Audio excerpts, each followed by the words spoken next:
সুধী দর্শক মণ্ডলী, আসসালামু আলাইকুম। আমি চিত্রশিল্পী পলাশ আপনাদের সামনে হাজির হয়েছি একটি ছবি নিয়ে। তো ছবিটা কিছুক্ষণ আগে আঁকা শেষ করলাম। আপনারা দেখতেই পাচ্ছেন, এই যে আমার রঙের কৌটোগুলো এখনো খোলা আছে। কেবলই আমি ছবি আঁকা শেষ করলাম।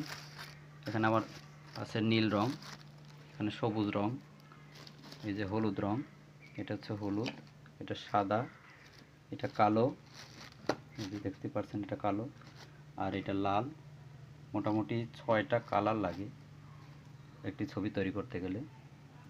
তো ছবিটা প্রথমে একটা ককশিট ছিল, এরকম সাদা ককশিটের উপরে সিলার বা সাদা আস্তর মেরে একটা পজিশন তৈরি করে নেওয়া হয়েছে। ছবিটা তৈরি করে নেওয়া হয়েছে, ছবির ব্যাকগ্রাউন্ড দেখতেই পাচ্ছেন। আর তারপরে প্রথমে ছবিটা স্কেচ করা হয়েছে।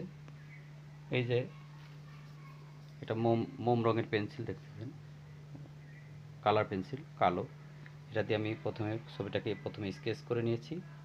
তারপরে তুলির মাধ্যমে ব্যাকগ্রাউন্ডগুলো করেছি। এই যে মোটা তুলিটা দেখতেছেন, এই তুলির সাহায্যে দেখুন এখনও ভেজা আছে, দেখতে পাচ্ছেন এখনও ভেজা আছে।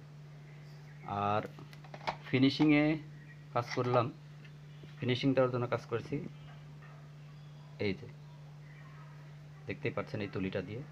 আর এখনও দেখুন, দেখতেই পাচ্ছেন এখনও রঙগুলো কাঁচা আছে। এই যে এখনও দেখতেই পাচ্ছেন আমি এই রঙগুলো ব্যবহার করেছি। এখানে গোলাপি কালার, লাল কালার, কালো কালার, সবুজ, ধূসর বর্ণ এবং হলুদ। আমি আমার সুবিধার জন্য এখানে একটা খয়েরি কালার আছে, সুবিধার জন্য রং বানিয়ে নিয়েছি। বানিয়ে নিয়ে মিক্সচার করে রং বানিয়ে নিয়ে ছবিটা তৈরি করেছি। তো দর্শক, আমি এই ধরনের ছবি আমি বিক্রয় করতে আগ্রহী। যদি কারো ভালো লেগে থাকে, এখানে কোনো জীবের ছবি নেই। আপনার এই ধরনের ছবি যদি আপনাদের ঘরে রাখেন, কোনো সমস্যা নেই, নামাজ কালাম পড়াতে কোনো সমস্যা হবে না। এখানে কোনো জীবের ছবি নেই। আপনারা দেখতে পাচ্ছেন সুন্দর একটা প্রাকৃতিক দৃশ্য। প্রথমে ছবিটা শুরু করা হয়েছিল, প্রথমে আকাশটা করে নিলাম, আকাশের ব্যাকগ্রাউন্ডটা করে নিলাম, তারপরে আকাশ এবং পানি করে নিলাম, তারপরে পাহাড়গুলো করে নিয়েছি, তারপরে বনবনানী যা কিছু আছে তা দেখতেই পাচ্ছেন আপনার সামনে দৃশ্যমান। আর সর্বশেষ এই গাছটা আমার পরিকল্পনায় ছিল না।